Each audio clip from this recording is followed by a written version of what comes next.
మన దేశాల్లో చూసేటువంటి యొక్క బుల్లెట్ రైళ్లు ఈరోజు భారతదేశంలో ప్రత్యేకంగా దక్షిణాది రాష్ట్రాల్లో ఆంధ్ర, తెలంగాణ, కర్ణాటక 3 రాష్ట్రాలు కలుపుతూ 618 కిలోమీటర్ల నూతన రైల్వే లైన్కు భారత ప్రభుత్వం శ్రీకారం చుట్టడం.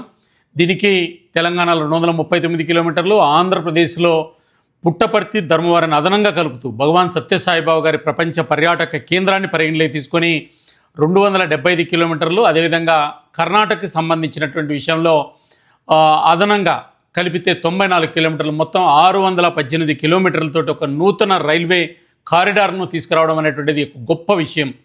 NHRCL national high speed railway corporation limited భారత ప్రభుత్వం ఈ యొక్క నూతన కారిడార్ను తీసుకొస్తుంది.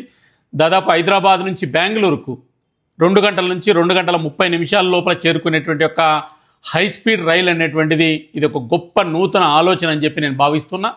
దీంట్లోనే దాదాపు 1,50,000 కోట్ల నుంచి 1,80,000 కోట్ల రూపాయలు ఖర్చు కాబోతుందని చెప్పేసి ఒక అంచనా వస్తుంది. భూసేకరణ కావచ్చు, నూతన లైన్ నిర్మాణం కావచ్చు, కొత్త రైల్వే ట్రాక్ కావచ్చు, లేదా విద్యుద్దీకరణ కావచ్చు, దీనికి అంతటికి కూడా కలిపి భారత ప్రభుత్వం ఇంత ఖర్చు పెట్టబోతుంది. దీనికి సంబంధించిన DPRలు కూడా పూర్తి కాబోతున్నాయి.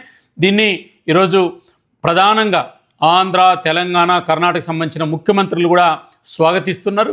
భారత ప్రభుత్వం దక్షిణాది రాష్ట్రాల పట్ల ఉన్నటువంటి చిత్తశుద్ధి, భారత ప్రధానమంత్రి నరేంద్ర మోడీ గారికి ఈ దేశం పట్ల ఉన్నటువంటి యొక్క గొప్ప ఆలోచనకు ఇది స్ఫూర్తిదాయకం.